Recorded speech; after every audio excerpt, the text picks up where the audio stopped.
Faly manolotra ustafa no za magnetiny fandaragna shava amizao fotoagna zao androany isika da hamantatry ny fiantraikany valagna reto Covid-19 tamin'ny fizahan-tany magneran-tany.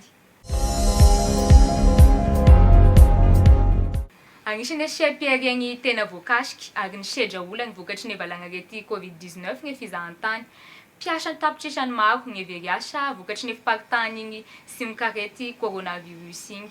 Tao agnatin'ny 2 taogno da mbola 6 voarigny izany fahampoteny siam-piariagny eo amin'ny lafiny fizahan-tany izany. Amin'ity fagnajajagna nataony mamy soa Orton Sehatry da hamantatry bebe kokoa ny makasika an'izay isika.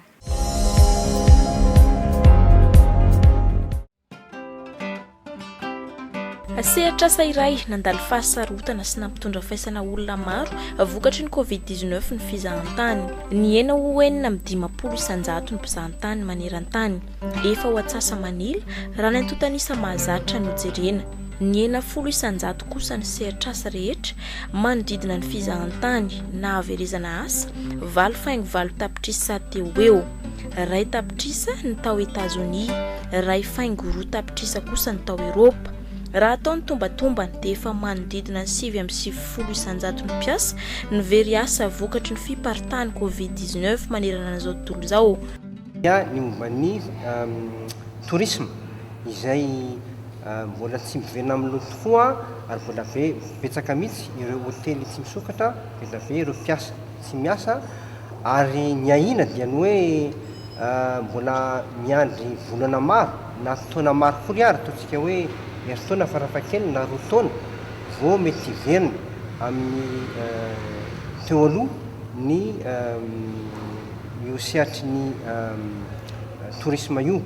Ary raha ohatra moa ka tsy mandeha ny sehatry ny tourisme dia mazava azy koa fa tsy handeha araka izany koa ny sehatry ny transport, ao ny transport aérien, transport routier manokana satria beta be ny amin'izy ireo no miankina amin'ny fandehanan'ny tourisme. Efa manomboka miaron-dotsy kelikely io seha-piariana io ankehitriny.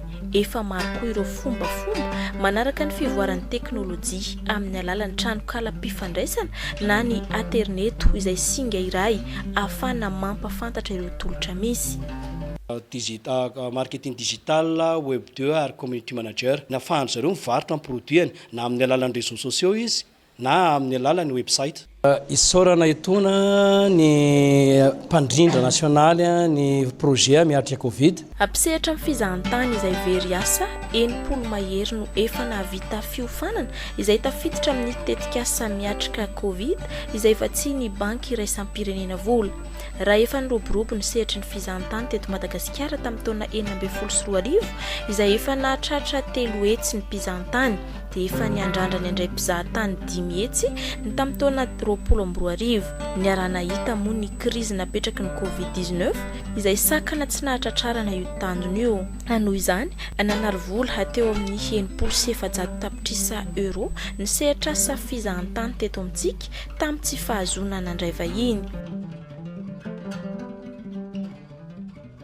Ny fihazakazakan'ny teknôlôjia dia raha antsika malala fa miova isan'andro ka amin'izao fotoana izao zany ny fifehezana ny firitry ny teknôlôjia io dia ahafahana mivarotra raha ho an'ny tourisme mivarotra ny itinéraire ho an'ny tsirairay. Ny circuit sud ohatra amin'ny alalan'ny internet dia efa nomena an'ireo mpiofanareo izany rehetrarehetra zany. Tamin'ny tsy fahafahana nandray vahiny mbola azo lazaina fa marefo na dia efa miaron-dotsy kelikely aza ny sehatry ny fizahan-tany. Tsindriana hatrany fa hiazaka zany ireo mpisehatra ny fianarana mampafantatra izany amin'ny alalan'ny Aterneto satria hatramin'izao mbola vitsy ny mpizahan-tany tafiditra ka io fomba io no hitan'izy ireo mahomby isitomana indray ireo mpizahan-tany hiditra eto Madagasikara sy hamelona ny sehatry asa misy azy ireo. Ny marketing digital no fomba malalaka efa nianaran'izy ireo manamora ny fivarotana ireo tolotra amin'ireo vahiny. Mpianatra na mpiofana nanaraka anty formation community manager, digital marketing sy web 2 ity. Ny azo ambara dia zao tsy hitovy velively ny olona nanao fiofanana sy ny tsy nanao fiofanana.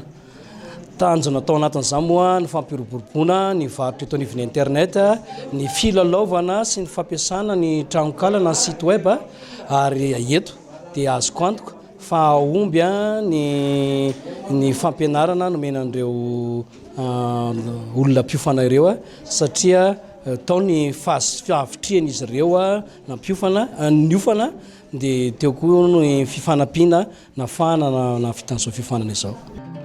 Solotena iray tamin'izy 9 mianadahy-mpiantsetra ny fizahan-tany izay nanaraka fiofanana no nampafantatra fa ireo karazan-java-maniry misy eto amintsika no tena mahasarika ireo mpizahan-tany hiditra raha tena hay no mampafantatra azy. Anisany circuit ahitana baobab sy ny biby toy ny gidro ary ny tanalahy mahasarika vahiny ny any amin'ny faritra Menabe sy any amin'ny faritra Atsimo. Ana izany aza manany iverenana indray amin'ny fiboana ireo mpiantsetra amin'ny fizahan-tany raha tafiditra eto ny COVID-19 amin'ny endriny vaovao izay mety hanimba ny sehatrasa izay efa narenina sy averina ampiainina indray. Tena marobe ny tombontsoa azoko satria nandritra an'ilay formation nampianarana anay hoe ahoana no atao mbo azahoana mpizahan-tany bebe kokoa amin'ny alalan'ny communication zany. Betsaka kokoa no zavatra hita hoe ay mbola mety afaka anampiana an'ilay efa natao hatramin'izay. Situation antsika eto a Madagasikara eto toerana mbola tsy fantatra hoe ahoana tsara dia mbola marifo be izy amin'izao. Amin'ny internet, na Facebook sy ny ohatr'izany. Ilay formation zany dia betsaka kokoa no zavatra hita hoe ay mbola mety afaka anampiana an'ilay efa natao hatramin'izay. Nampiarina eto amintsika ihany koa ny tetikasa miatrika Covid sy ny mandrisika hanomezana tohana ireo mpisehatra sy ireo orinasa misehatra amin'ny fizahan-tany. Tetikasa iray izay eo ambany fiahiny EDBM. Araka nitasika tamin'igny fagnajajegny dia efa manomboka miaro-doha sy kelikely ny fizahan-tany ndre da mbola eo ny valagna arety COVID-19.